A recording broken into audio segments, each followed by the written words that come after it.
The plain of Gaugamela had become an ocean of steel. 200,000 men clashed across miles of open ground, dust and war cries swallowing the horizon in every direction at once. Cavalry thundered through gaps in the infantry lines, swords clashing against shields in a deafening roar of steel and hooves, while arrows rained down in dark, whistling waves from both sides. Somewhere in that chaos, two kings were fighting for the fate of the known world, and only one of them would still be standing when the dust finally settled over Gaugamela. This is Chapter 5, Gaugamela and the Fall of an Empire, the final decisive battle of the greatest conquest in ancient history, and the end of everything Darius had ever known. At the center of the field, the Macedonian phalanx pressed forward, step by grinding step. 18-foot sarissa spears forming an unbroken wall of iron against wave after wave of Persian infantry. On the flanks, cavalry clashed in violent, swirling storms of dust, riders wheeling and striking in tight, desperate circles as the battle line stretched and bent under the sheer pressure of numbers. Darius's scythe chariots, having failed to break the Macedonian lines earlier, now lay scattered and useless across the field. The first sign that his grand strategy was beginning to unravel completely. Alexander watched from horseback at the head of his companion cavalry, scanning the churning battle line with cold precision, waiting once again for the one gap that would decide everything. As Darius shifted troops to reinforce his collapsing flanks, a narrow gap tore open in the very center of the Persian line, directly in front of the King of Kings' own royal position. Alexander saw it instantly. Without hesitation, he raised his sword high and drove his spurs into his horse, and the entire companion cavalry surged forward as one thundering wedge of steel.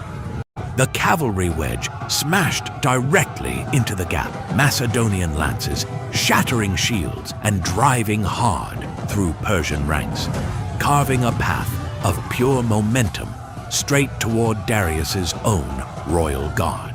Persian royal guards fought back with desperate ferocity, throwing themselves against the charge to buy their king precious seconds. But the wedge tore through them like a blade through canvas. Darius watched the charge tear closer with every passing second, his royal guard falling back around him, the terrifying memory of Issus flooding back with brutal, unwelcome clarity. For the second time in his reign, Darius made the same fateful choice. He abandoned his royal chariot, mounted a swift horse, and fled the battlefield, leaving his own army to fight on without him. Word of the king's flight spread through the Persian ranks like wildfire, and the once unstoppable center of Darius's grand army began to buckle, then break, then collapse entirely into chaos. Alexander had broken the center. The road to Darius lay wide open before him, but far across the field, disaster was unfolding on his own left flank, and his army needed him more than ever. On the far side of the battlefield, General Parmenion's forces were being overwhelmed, Persian and Indian cavalry pressing hard against a line stretched dangerously thin on the very edge of collapse. Some Persian and Indian riders had even broken clean through the Macedonian line entirely, racing toward the undefended camp behind it. Supplies, prisoners, and Alexander's own baggage train suddenly exposed. A desperate messenger reached Alexander mid-pursuit. Breathless and urgent, Parmenian's flank was breaking, and without help, the entire left side of the army could collapse within minutes. Alexander faced an impossible choice: chase down Darius and end the war in a single stroke, or turn back and save the men who had followed him across an entire continent. He chose his men. Alexander turned his cavalry back across the battlefield at full gallop, cutting straight through scattered pockets of retreating Persian soldiers still fighting on the open plain. One of the fiercest cavalry engagements of the entire battle erupted directly in his path. Persian, Indian, and Parthian riders clashing violently with the returning companion cavalry in a desperate, swirling melee. Alexander fought through the melee himself, sword flashing again and again, driving his cavalry forward with sheer relentless momentum toward Parmenian's collapsing, desperate line. The reinforcements arrived just in time. Parmenian's exhausted line held, then surged forward, and the Persian and Indian cavalry that had broken through began to scatter and retreat in disarray. With both flanks secured and the center already broken, the entire Persian army began to disintegrate at once. A controlled retreat collapsing rapidly into total, uncontrollable panic. Macedonian cavalry pursued the fleeing enemy for miles across the open plain, the sound of thundering hooves replacing the roar of battle as the Persian Empire's greatest army simply ceased to exist. By nightfall, the battlefield of Gaugamela fell silent, littered with the wreckage of the largest army the ancient world had ever assembled, broken in a single brutal day of fighting. Alexander stood alone on the battlefield as the sun set, surveying the scale of what he had just accomplished. The Persian Empire's military power had been broken, perhaps for good. With Darius's army destroyed, the road into the Persian heartland lay wide open. Babylon, one of the greatest cities on earth, threw open its gates without a single arrow fired in resistance. Susa followed just as swiftly, surrendering its legendary treasury, enough gold and silver to fund Alexander's campaign for the rest of his life, seized without a single battle fought.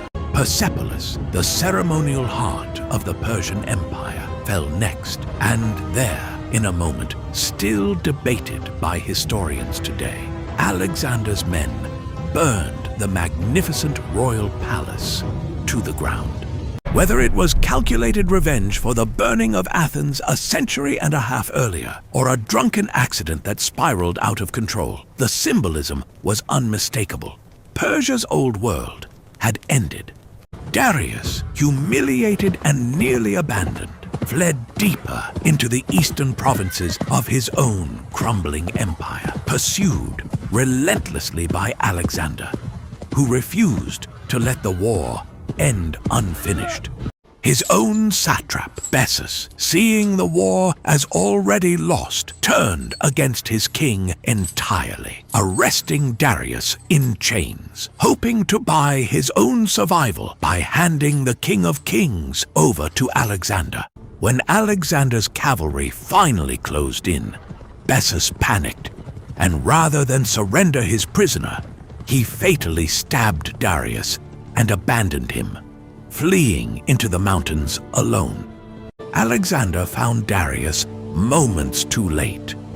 The King of Kings, ruler of the greatest empire on earth, dying alone in an abandoned cart.